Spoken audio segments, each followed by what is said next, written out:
তো আমার মনে হয় যে সন্তানের পর সুন্দর মন আর খুঁজতে হয় না, কারণ সন্তানের মাঝে সুন্দর মনটা খুঁজে পায়। অপুকে হারিয়ে এবার শাকিব খানকে জিতে নিলেন শবনম ইয়াসমিন বুবলি। ভিউয়ার্স, বিস্তারিত জানতে হলে পুরো ভিডিওটিকে না টেনে শেষ পর্যন্ত দেখতে থাকুন। শাকিব খান এবং বুবলির ঘরে নতুন অতিথি এসেছেন। সে হলেন মেয়ে শার্লিন খান। বুবলি আজকেই নিজের মেয়ে হবার ঘোষণা দিয়ে দিয়েছেন, আর সেই সঙ্গেই যেন কপাল পড়ে গেল অপু বিশ্বাসের। কারণ বরাবরই অপু বিশ্বাস এমনটাই বলে এসেছেন যে বুবলিকে শাকিব খানের পরিবারের কেউই পছন্দ করে না, কেউই তাকে মেনে নেয়নি। আর এইবারই দেখা গেল বুবলির কোল থেকে শাকিব খানের আরো একটি উত্তরসূরি জন্ম নিল। শোনা গিয়েছিল মেয়ে হয়েছে, আর এইটাই সত্য প্রমাণ করে দিলেন বুবলি নিজের ভেরিফাইড ফেসবুক পেজে পোস্ট করে। আর সেই সঙ্গে সঙ্গে তিনি তার সকল কথাই সত্য বলে প্রমাণ করলেন। আর এতদিন পর্যন্ত অপু বিশ্বাস যা বলেছেন তার সবকিছুই যে মিথ্যা সেটাও জাতি এখন বুঝতে পেরেছে। তবে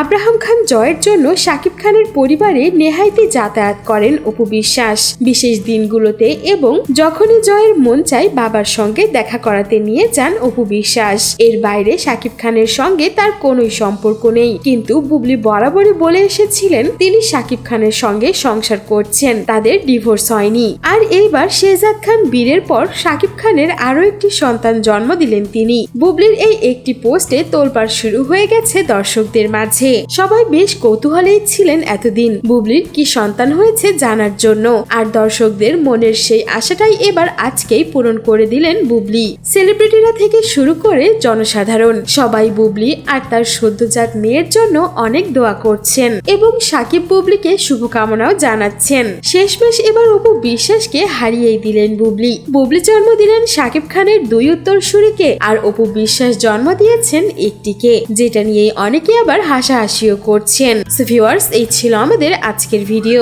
আর বুবলি যে আবারও শাকিব খানের সন্তানের মা হলেন সেই বিষয়ে আপনার কোনো মন্তব্য থাকলে জানাতে পারেন আমাদের কমেন্ট বক্সে। আর বিনোদন জগতের এমন লেটেস্ট আপডেট পেতে আমাদের চ্যানেলটিকে সাবস্ক্রাইব করে আমাদের সঙ্গেই থাকুন। ধন্যবাদ।